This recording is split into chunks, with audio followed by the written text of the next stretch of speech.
Okay. So now what we'll do is, this was our agenda when we introduced Python, is that you now know some basics of Python. You know how to work with lists, you know how to work with exceptions. Last session you also learned how to create user-defined exceptions, how to do inheritance, how to do some basic operations like regular expressions, all of that. Okay. If you don't know, you can figure out now, you have some understanding. Now, one of the important areas which we need you to do is basically full stack development, right? Now, full stack development, I think we have, in the next semester, we are changing your courses a little bit from what they are to do client-side programming separately, server-side programming separately, so we can focus and do. Now, since we have done Python, there is, a Python-based full stack also, which is called Flask, okay? So, what I thought today, I'll just give you an overview of what is Flask and how this architecture looks. We'll then start programming it. In fact, Flask is so simple that you can, in fact, write code today itself. It's so easy, how to write code in Flask, and so illustrative. Flask is a complete Python full stack development. It's in a way a cousin of the React or Mean, that is Mern or Mean, in the sense that is a complete JavaScript full stack. This is a Python based full stack. As a computer science engineer, you should know both. You should be able to create full stack applications in Python, and why they are important I'll tell you.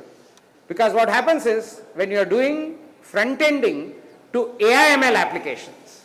Now, AI/ML applications are traditionally written in Python. Now, while you can always have a part of your framework written in JavaScript and the rest of your AI/ML written in Python, that's far easier to create a basic full stack application which is AI/ML oriented. Now, you will say where AI/ML comes and where full stack comes. Most of full stack applications, not most of, I'll say the other way. AI/ML needs a front end for prediction and for pumping in data. Now, those front ends and web-based applications have to be designed also. So, your AI/ML portion is written in Python, and if your full stack is also written in Python, it is much better to easy to maintain, manage and all that, because you have uniformity.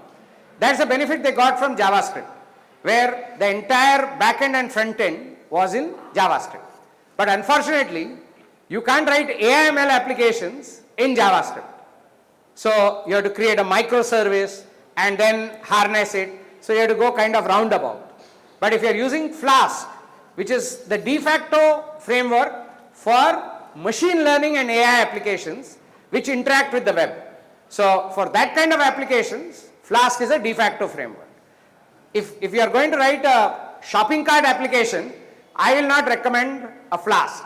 But if you are writing a image processing or computer vision application, I would wholeheartedly recommend Flask, because there front end can be written in Python, back end can also be written in Python, and AI/ML part can be also written in Python.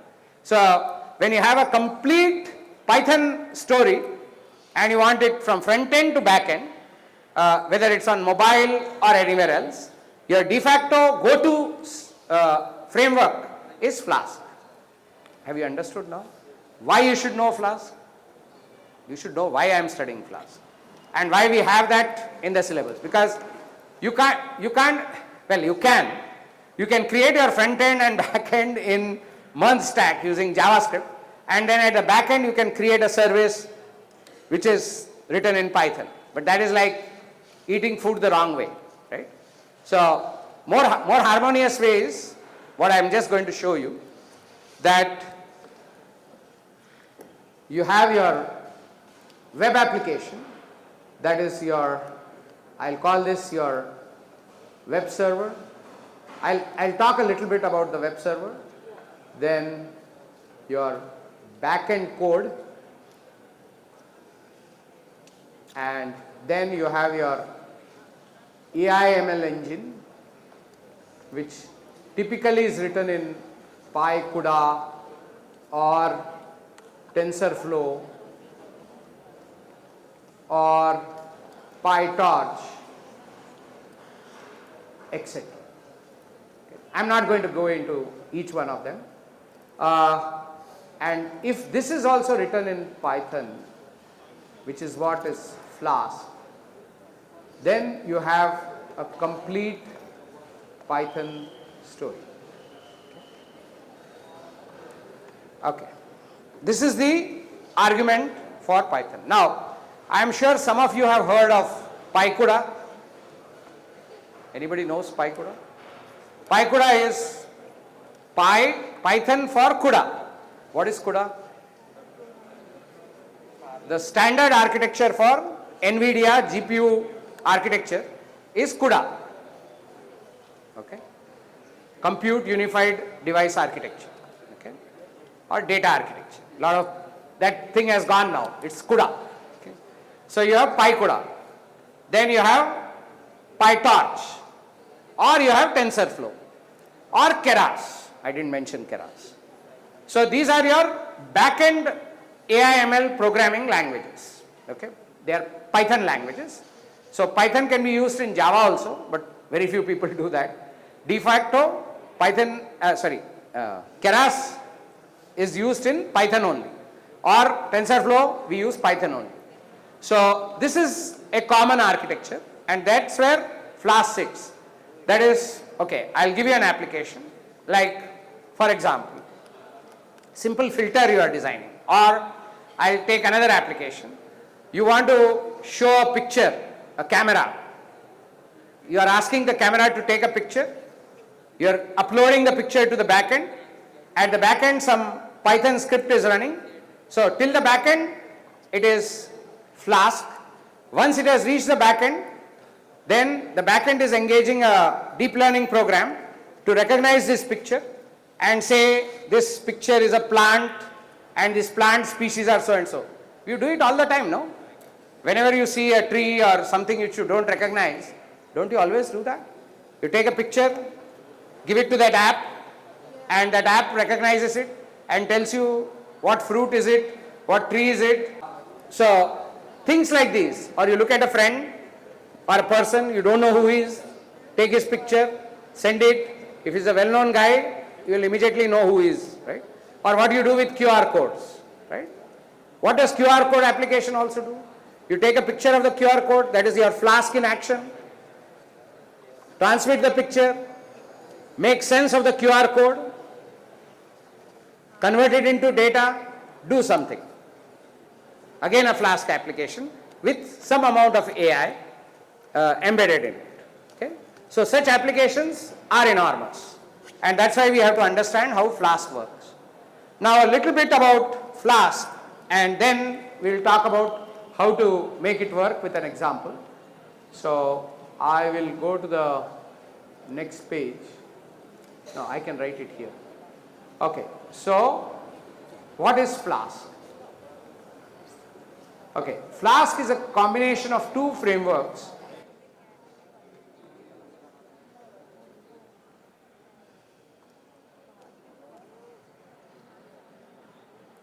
And Jinja. Okay, so yeah, now you have to understand a framework in mind. See, it's not just about programming. There's a lot of concept in play here. Okay, first, Flask is a combination of two frameworks. One is called Jinja 2. I'll tell you what Jinja does. And the other is called Work, W-E-R-K, Werkzeug. This is a German word. What it means is a toolbox or a framework. Toolbox is a framework. Okay, so Werkzeug means work tools. Zeug is like a tool. And Werkzeug means tools used by a workman, or basically a toolbox. Toolbox plus Jinja 2. Now what do these two do? Okay. Now any web application has to talk to the internet, has to receive requests from the internet. So it needs to have what is called as routing. Okay. Now you'll ask, do you know what is routing? No. So what is routing? A URL comes. So just think like this. and this is so nicely abstracted nowadays. Routing simply means you have a URL coming from the internet. Now that URL has to be connected with code at the back end. So that if this URL comes, I have to call this code in the back end. So this marriage between a URL and the code which needs to be invoked for that URL, there is a simple word used called routing or routing. So what is the job of work Zeup is, or it's called, in general terms we call it a WSGI, a web server gateway interface, or the one which does routing in simple words. This is called the routing part, which is responsible for connecting a URL to a code.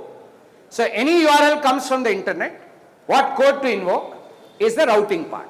That is taken care by the WSGI framework or the work Zeup framework.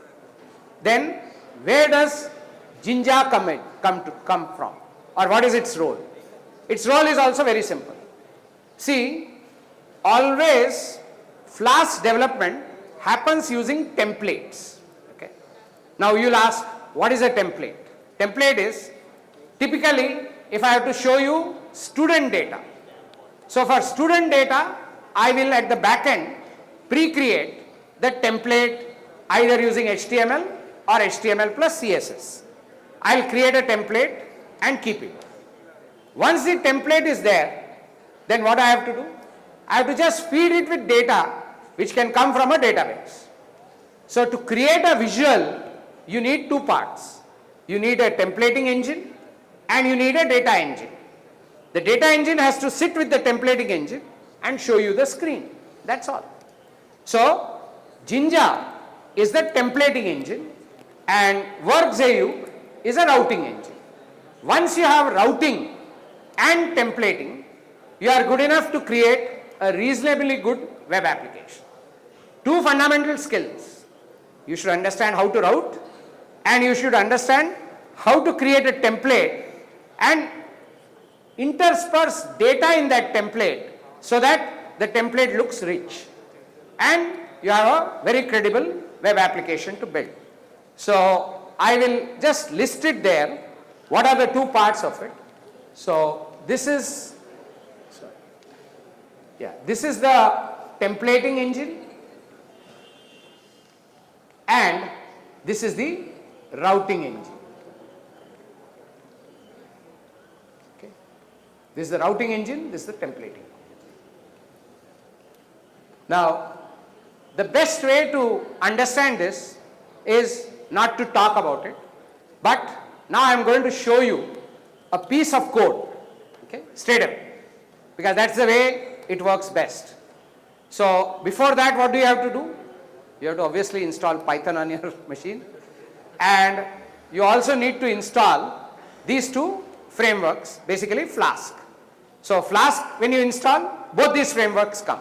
You get Jinja and you get the work Zeup, the web framework and the templating framework, or routing framework and the templating framework. In one shot you can install by saying pip install Flask, end of the story. Okay.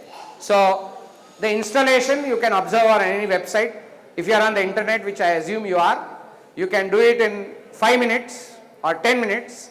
You will get, and I think pip is working or some sudo installer is working.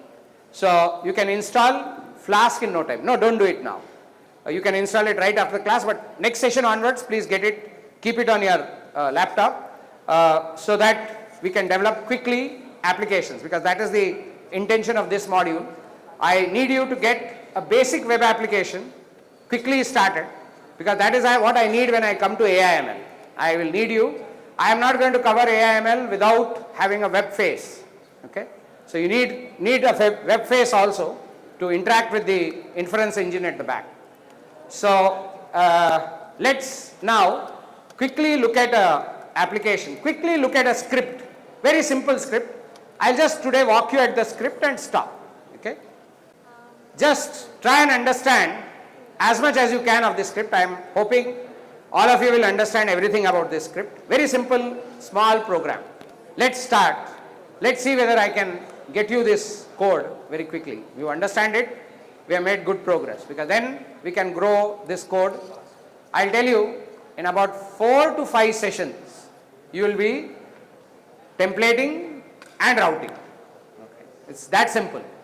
So now, at this stage, I don't know how much sense you make out of the code, but before I start this code, a little thing which I should have covered earlier. In Python, okay, forget Flask for a moment. There is some topic which I should have covered in Python which I am covering now. In Python, there is special kind of variable. It is a double under variable. So, the variable I am explaining is 2 double unders. It's called name. It has 2 double unders, one below and one before and one after. That is called double under. What is the meaning of this variable?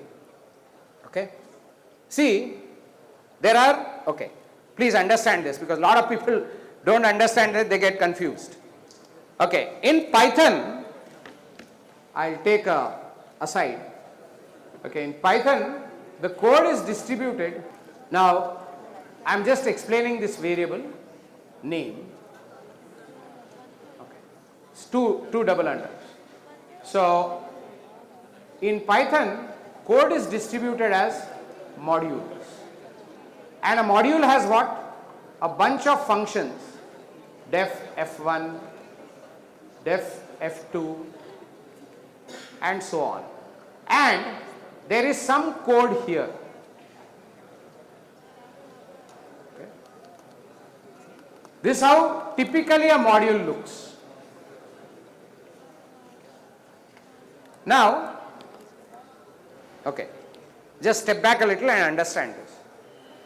Typical structure of a module in Python is, you have a bunch of functions, function 1, function 2, maybe in a class or otherwise. So, you will have some functionality.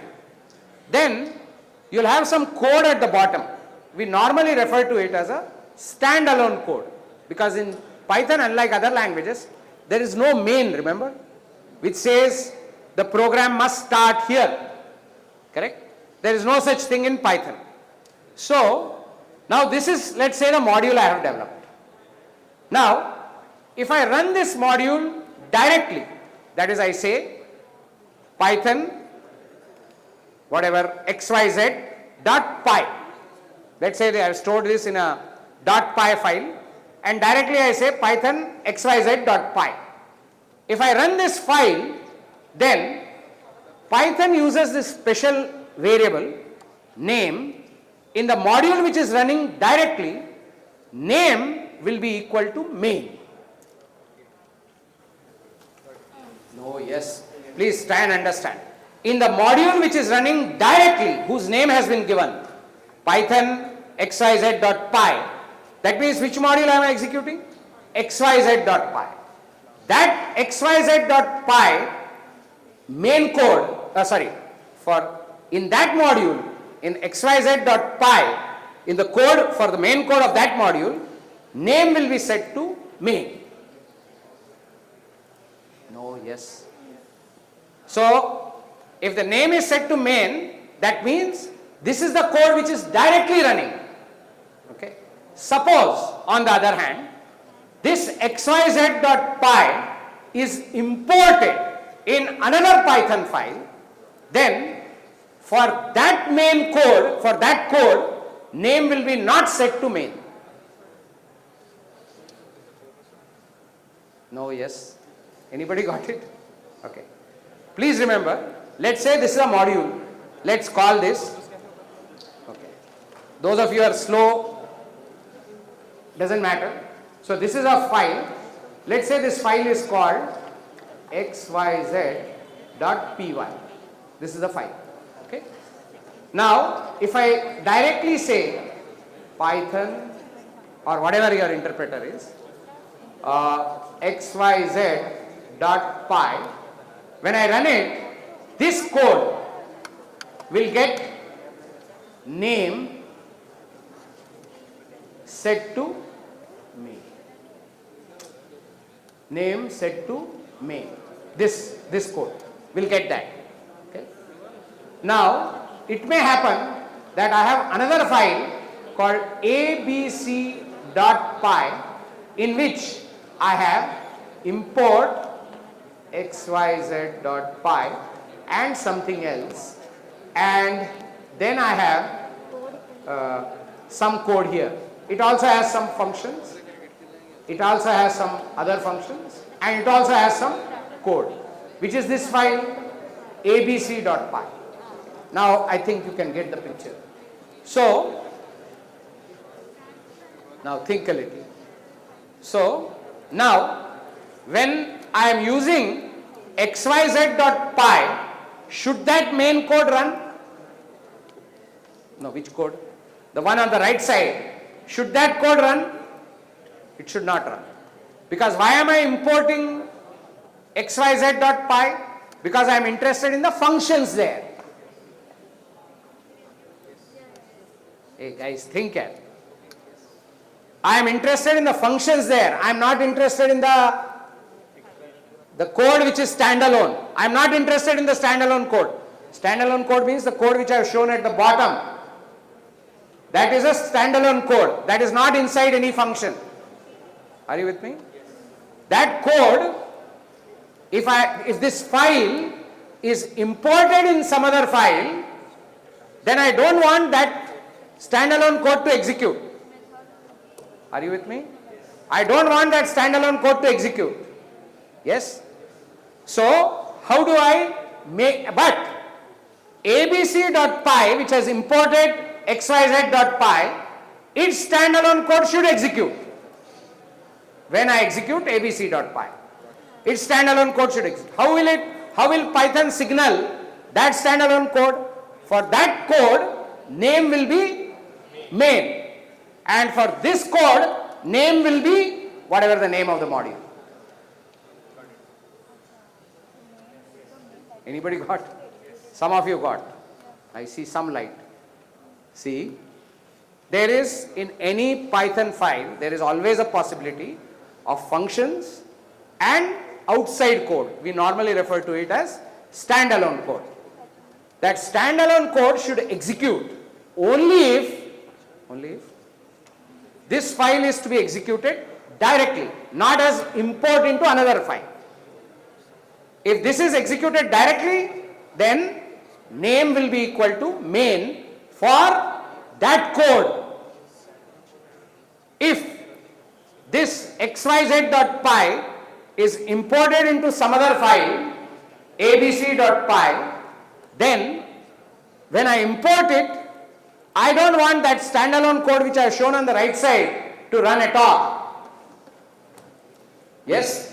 I don't want that code to run at all. Now if I don't want that code to run, what should I do? I should qualify that. So how do I avoid that? Now when that code is seen, or when that code sees something, name will not be main, name will be name of the module actually. It will not be main. What will be main for? Only this code now. On the left side what code is standalone code? For him, name will be main. Because he is running. That guy is not running.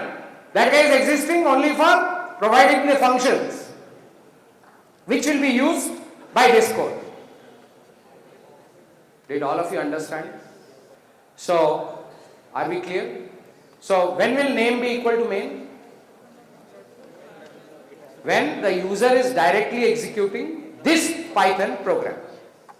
Are you clear? Okay. Now, another just 10 minutes and we'll move on.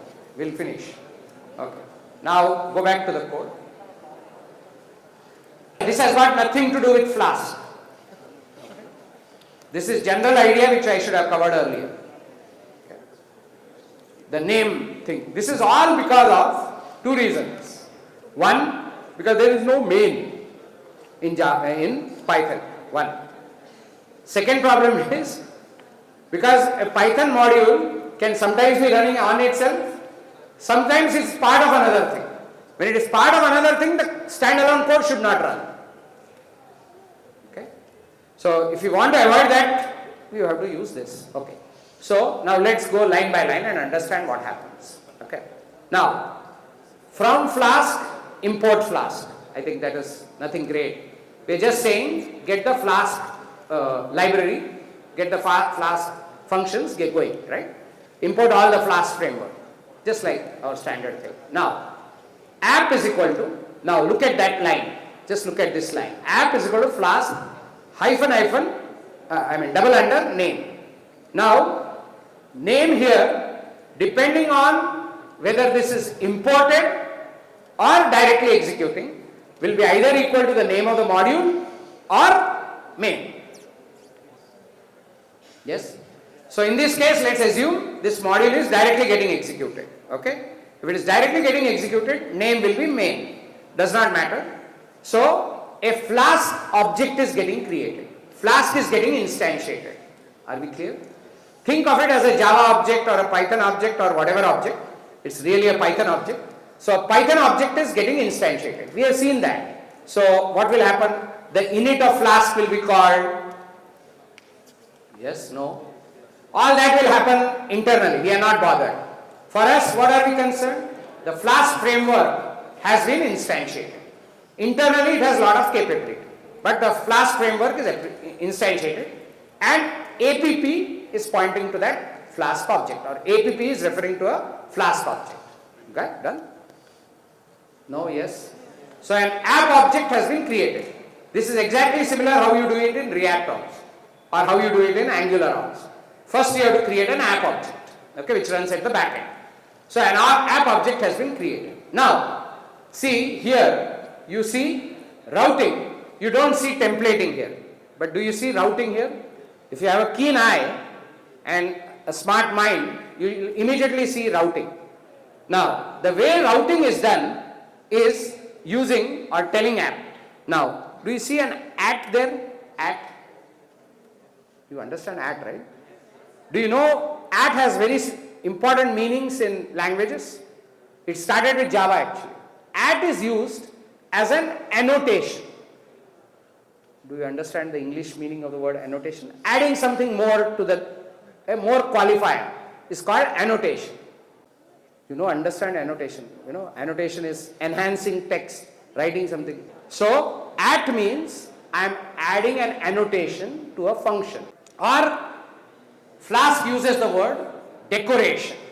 So, I am adding a decorator to the function which is mentioned below. What is that decorator? The decorator is a root or identifies the URL.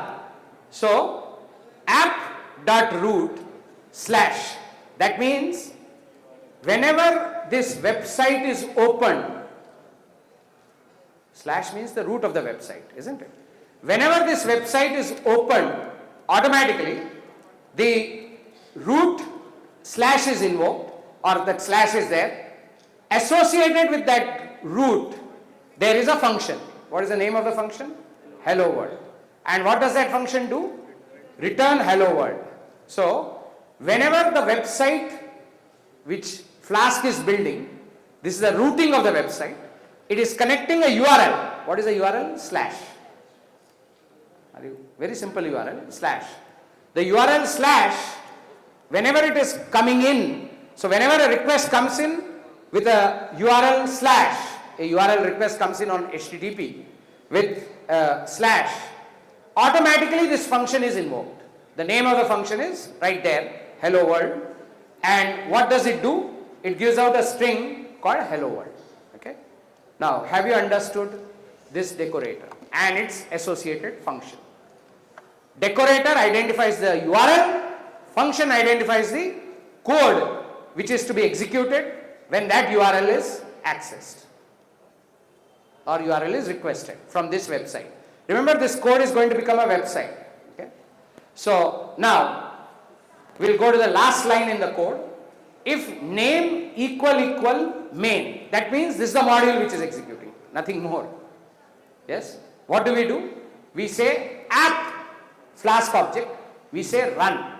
Now this something magical happens when you ask the Flask object to run. Okay, now think with me. Okay, you understand this and we are done. So, Flask object running means what? It automatically triggers a web server to start. Web server means HTTP request from the internet. That is called a web server. So it automatically starts a web server, an HTTP server. HTTP stands for Hypertext Transfer Protocol. It's the de facto protocol. So a web server starts. Okay. Now that the web server has started, it receives request. Now automatically when any web server starts, normally a default web server runs at what port? What is the port number on which a default web server runs? HTTP runs by default on what port number? Anyone?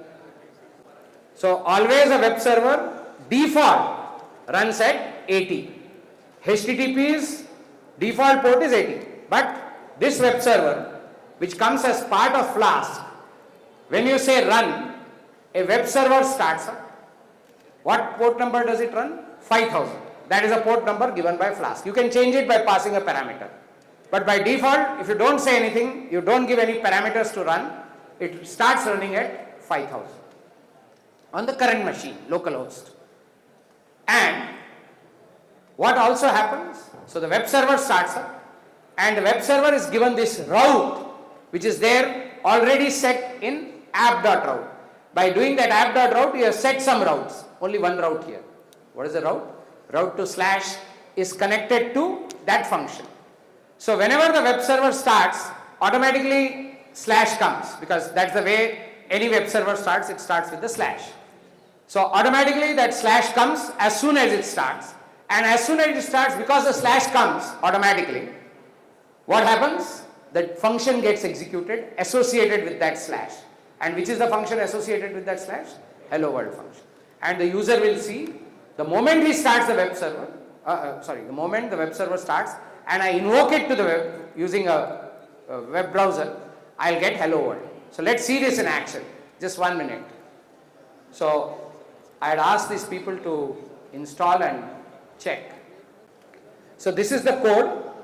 Now we are going to just execute. We will use, you know this editor, right? VS Code. No, yes. I thought everybody nowadays uses VS Code.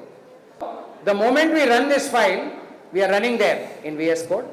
We ran this file, it ran, and it showed us something that it is running on the local host, okay? Running on HTTP, you see there. At the bottom, can you see? When I click start on it in VS Code, are you able to see? No.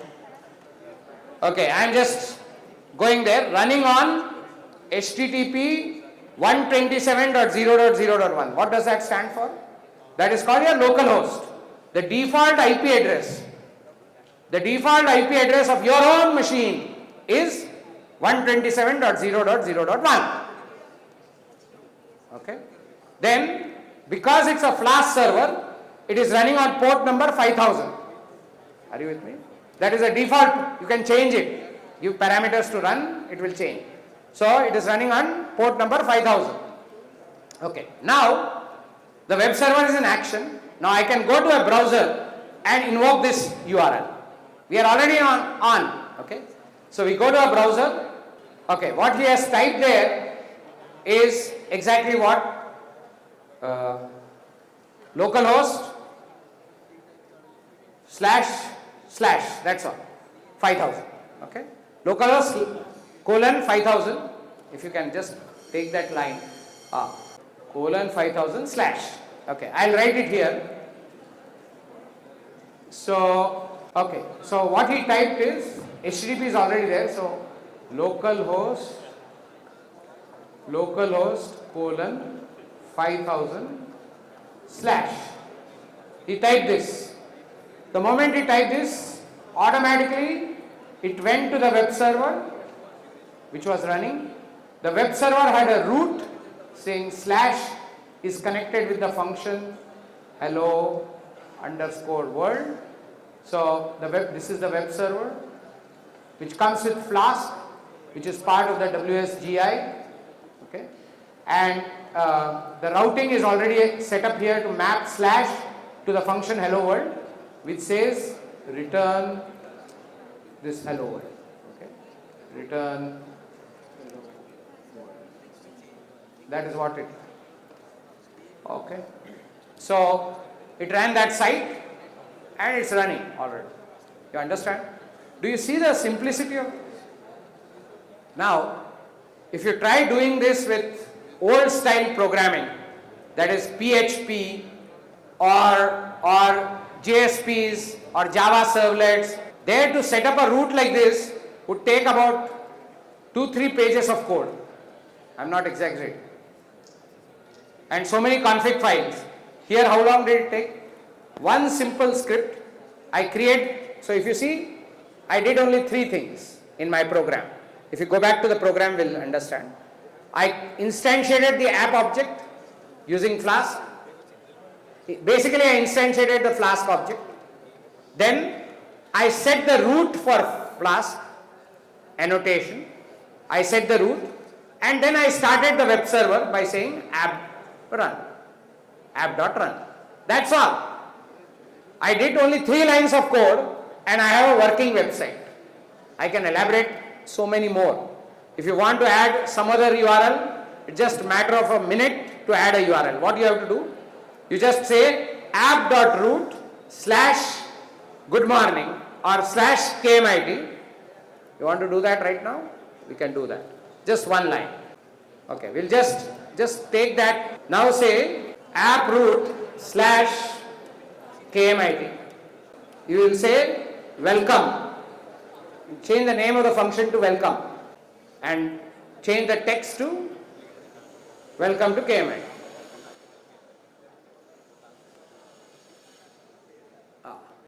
Now we'll run this.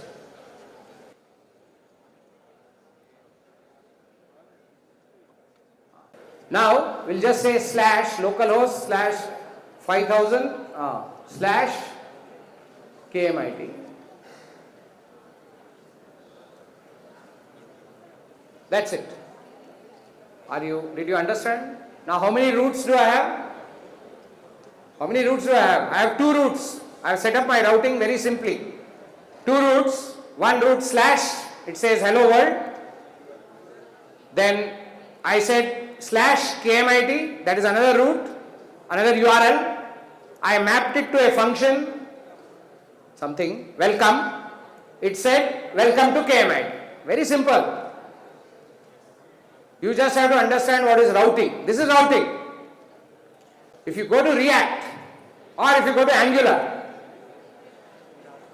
routing is much more complicated. You have to set up a route, you have to set up a method. Here also you can set up methods. It becomes little more elaborate to set up a router module in React or in Angular. Little more. But do you understand why routing is required? Without routing, different URLs cannot be served different content. How do you ask for content on the internet? By giving a URL. And by having different URLs, you get different content. How do you do that? Connect a different function to that route. Simple. What you say is what you get. Life can't get simpler. Okay. So now, this is the beginning. Now where will we go with this? The next thing I will introduce is how do you give parameters. Then I will introduce how to do templating. Then I will show you how to interact with Mongo. So you learn Mongo also. Who is Mongo? It's a database. We'll learn all that. It won't take more than 6-7 sessions to grasp.